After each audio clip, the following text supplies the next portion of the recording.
સૌથી ભયંકર અવાજ મનુષ્ય જ્ઞાતિ માટે કયો છે ખબર છે? ડચકારો. આ મારથી નહીં થાય, મન ના ફાવે, મન ના ગમે, મારું તો કામ જ નહીં. છોડ દે તો ઘણું કામ થાય. છોડ દેવું પડે. What I mean to say, એટલે હું શું કહેવા માંગુ છું કે આવો વિચાર રાખવાનો, પરિશ્રમથી ગભરાવું નહીં, કરતા રહેવું, સફળતા એમાં છે, સ્થિરતા રાખવા માટે વિચાર રાખવાનો. પ્રમુખ સ્વામી મહારાજ વડોદરામાં હતા અને લંડન થી ફોન આવ્યો કે સ્વામી આપણે અહીંયા હેરોમાં જે જમીન લીધી હતી અને ત્યાં મંદિર બાંધવું હતું, એ કેસ આપણે હારી ગયા છીએ. આજુબાજુના રેસિડન્સે કેસ કરેલો, રાત્રે 12 વાગે ઢોલ વગાડે મળી અમારી પ્રાઇવેસી ને પીસ જતા રહે. ભાઈ કઈ 12 વાગ્યા સુધી નથી કરતા. જો તમે મંદિરમાં આવીને કોઈ મંદિરનો ક્રમ હોતો જ નથી, તો એ કેસ કર્યો, સિગ્નેચર કેમ્પેન પણ ચાલે, પણ ચુકાદો એવો આવ્યો કે બીએપીએસ સંસ્થા મંદિર નહીં કરી શકે. પ્રમુખ સ્વામી મહારાજના હૃદયનો સંકલ્પ હતો કે લંડનમાં આવું ભવ્ય મંદિર થાય, જેવું અહીંયા સારંગપુરમાં છે એવું ભવ્ય 3 શિખર. પ્રમુખ સ્વામી મહારાજને સમાચાર મળ્યા. આ શોખ હતો એમની માટે, ઝાટકો હતો. જો મહાપુરુષો પણ એમના જીવનમાં ઝાટકાને કેવી રીતે સંભાળે છે ને, એ શીખવાનું, તો સુખી થશું. કારણ કે ઝાટકા તો આવશે, કારણ કે કર્મ અને પ્રારબ્ધ અનુસાર હોય છે. અને ભગવાનના ભક્ત છીએ તો ભગવાન સ્વામિનારાયણ વચનામૃતમાં પ્રથમ 61 બળીરાજાના વતનાઓમાં લખ્યું ભગવાન કસોટી કરવા માટે પણ મૂકે. એ ભગવાનની ઈચ્છાની વાત છે. પણ setback, failure, fall, shock are part of life. હા કે ના? બધાએ થોડા થોડા અનુભવ્યા છે અને થોડા થોડા જે અનુભવશું. તમે એમ ના કહેતા હું શ્રાપ આપવા આવ્યો છું, પણ આ ક્રમ છે, આ પૃથ્વીનો ક્રમ છે. જેમ દિવસ રાત ચાલે છે એમ સુખ દુઃખ ચાલે છે. હવે એમાં કેવી રીતે સુખી રહેવું, સિદ્ધાંત શું રાખવાનો? તો પ્રમુખ સ્વામી મહારાજને ફોન ઉપર શોકિંગ સમાચાર આવ્યા કે સ્વામી આપણે કેસ હારી ગયા. પ્રમુખ સ્વામી મહારાજના ચહેરા ઉપર લકીર ફરી નહીં. પહેલું વાક્ય બોલ્યા, જેવી ભગવાનની ઈચ્છા. જો સ્થિર થઈ ગયા. શોક આવે ત્યારે સ્થિર થવા માટે ઉત્તમ ઉપાય ભગવાનની ઈચ્છા સમજી લેવાની. ભગવાન મારું કંઈ ખોટું કરવા તો નથી જ બેઠા, એ જે કરશે મારું સારું કરશે. અત્યારે મારું કંઈક ખોટું થતું એવું લાગે છે, પણ આમાંથી જ મારું ભવિષ્યમાં કંઈક સારું થશે. એ હંમેશા ભાવના રાખવી, એ હંમેશા વિચાર રાખો. બીજી વાત પ્રમુખ સ્વામી મહારાજ બોલ્યા કે આપણે તો આપણો પુરુષાર્થ કરી લીધેલો, હવે ભગવાનની ઈચ્છા જે પરિણામ આવ્યું આપણે સ્વીકારી લેવાનું. અને પછી પ્રમુખ સ્વામી મહારાજે વિચાર રજૂ કર્યો કે આપણે નક્કી કર્યું છે કે લંડનમાં મંદિર કરવું છે, એટલે કરવું તો છે જ. બીજી જમીન શોધવા માંડો. બીજી જમીન સ્થાનિકોએ શોધી. નિસ્દનમાં ત્યાં ભવ્ય શિખરબદ્ધ મંદિર થયું અને 1995માં જ્યારે પ્રતિષ્ઠા થઈ, એ ઉદ્ઘાટિત થયું, ત્યારે દુનિયાના અવ્વલ નંબરના મેગેઝિન રીડર્સ ડાયજેસ્ટે લખ્યું કે it is the 8th wonder of the world, દુનિયાની 8મી અજાયબી છે. એવું કામ કર્યું. પણ એ વખતે પ્રમુખ સ્વામી એમ નિરાશ થઈ ગયા હોત તો, અને આપણા જેવા વાક્ય બોલવા માંડ્યા હોત તો, હવે ના થાય. મહંત સ્વામી મહારાજ આ સંપ્રદાયના ગુરુ પદે આવ્યા 2016ની સાલમાં. ત્યારે એમની ઉંમર 82 વર્ષની હતી.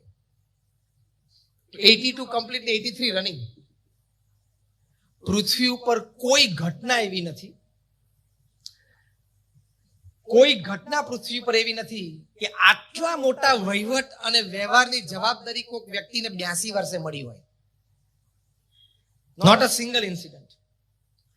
82 વર્ષની ઉંમરે પોતાના ગુરુની ઈચ્છા સમજીને, પોતાના ગુરુ પ્રમુખ સ્વામી મહારાજનો રાજીપો સમજીને આ જવાબદારી લેવીને, ઇટ ઇટસેલ્ફ પ્રૂવ્સ.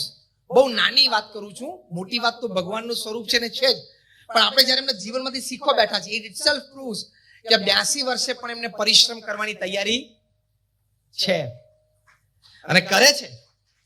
અમદાવાદમાં એક સાયમ સભાના કાર્યક્રમમાં કોઈ બાળ મંડળ, કિશોર મંડળનો કાર્યક્રમ હતો. કાર્યક્રમના અંતે રજૂઆત એવી હતી કે કોઈ 2 જણા અક્ષરધામથી 2 મુક્તો આવ્યા છે, બધા ભક્તો સાથે ભળ્યા, કંઈ વાર્તાલાપ થયો, કંઈક સાંસ્કૃતિક કાર્યક્રમ હતો. અને છેલ્લે બંને જણે મહંત સ્વામી મહારાજે જાહેરમાં પૂછ્યું, આમ 10-15 હજાર હરિભક્તો બેઠા હતા, કે સ્વામી અમે પાછા અક્ષરધામમાં જઈએ છીએ, ત્યાં પ્રમુખ સ્વામી મહારાજ અમને પૂછશે, પ્રમુખ સ્વામી મહારાજ અમને પૂછે તો પ્રમુખ સ્વામી મહારાજને શું સમાચાર આપીએ?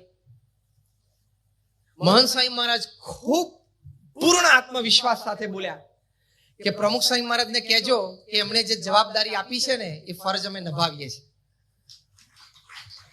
એટ ધ એજ ઓફ 83 આપણે તો 60-65 ના થશું ને અહીં તો બહુધા સેમી અર્બન કે રૂરલ એરિયા હોય ને ત્યાં તો 50-55 દીકરો પરણે ને એટલે એને સીધો રિટાયર થઈ જાય પોતે. બીજું પછી એક જ કામ રહે, બાર ખાટલો નાખીને બેસવાનું. જે દ્રશ્યો તમે કાઠિયાવાડમાં સવારે 7 વાગ્યાથી જોતા હશો, બપોર 11 વાગે પણ જોવા મળે, સાંજે 4 વાગે પણ જોવા મળે, સાંજે 7 વાગે છેલ્લું દ્રશ્ય.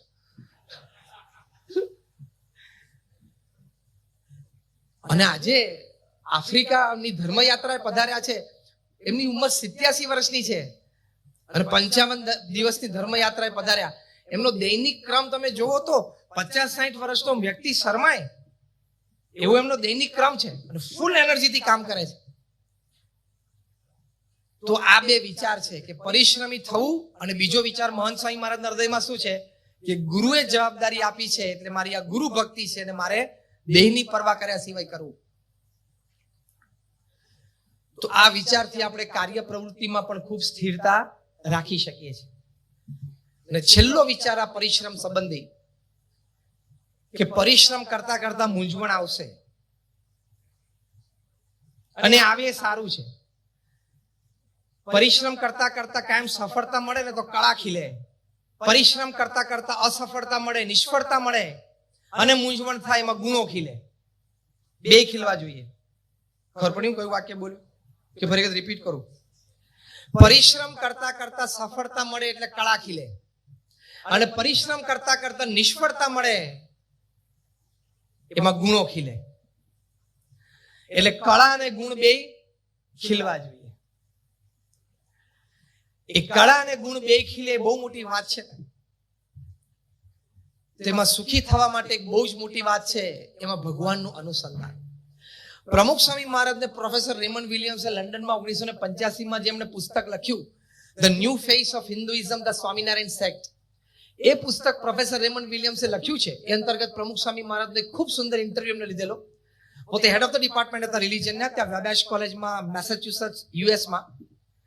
એમણે પ્રમુખ સ્વામી મહારાજને પ્રશ્ન પૂછ્યો કે તમે બહુ નાની ઉંમરે સાધુ થયા છો, બહુ સાંભળવા જેવા પ્રસંગ છે.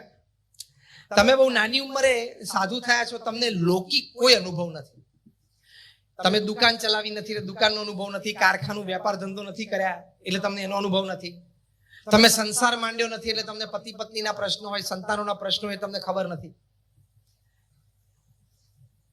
તો હું જોઉં છું કે સવારથી લોકો તમને આ સંબંધિત પ્રશ્ન પૂછવા આવે છે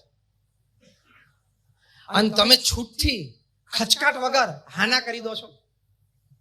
શેના આધારે કરો છો? તમે લાકડાનો લોઢાનો વેપાર કરતો હોય, કપચીની કોરી હોય, તમને કોક તમને પૂછે કે માઇક્રોસોફ્ટ નું બીજું શું બોલ્યો તું? લાઈન જ નહીં ને. અને જે લાઈન આપણી ન હોય એમાં આપણે સલાહ ના આપી શકીએ. જો કે આપણી ટેવ તો છે જ. આ વખતે ક્રિકેટ વર્લ્ડ કપમાં ન્યુઝીલેન્ડ સામે સેમીફાઇનલમાં ભારત હારી ગઈ. બધાને દુઃખ તો થયું હશે, કારણ કે બહુ સ્ટ્રોંગ ટીમ હતી આ વખતે, સ્ટ્રોંગેસ્ટ ટીમ હતી અત્યાર સુધી વર્લ્ડ કપમાં ગઈ. આપણને બધાને મનમાં હશે કે જો મેચ પહેલા વિરાટ કોહલી મને 5 મિનિટ મળ્યા હોત ને તો મારે એવી સરસ સલાહ એમને આપી હતી, પણ હવે એ મળ્યા નહીં.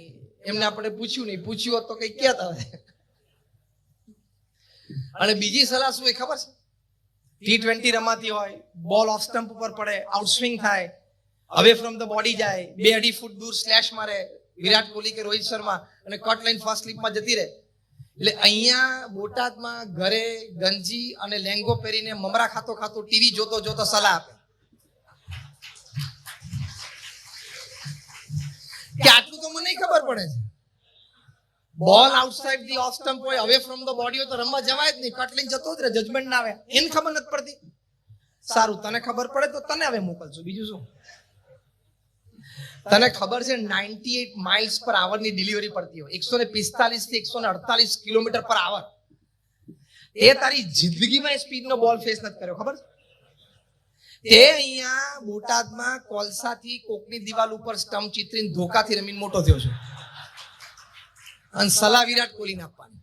આ માણસનો સ્વભાવ છે, એમાં આપણો કોઈનો દોષ નથી. મારો ને તમારો આપણો બધાનો આ સ્વભાવ છે. થોડુંક જાણી લઈએ ને એટલે આપણને એમ થાય કે આમાં હું તત્વજ્ઞાની થઈ ગયો.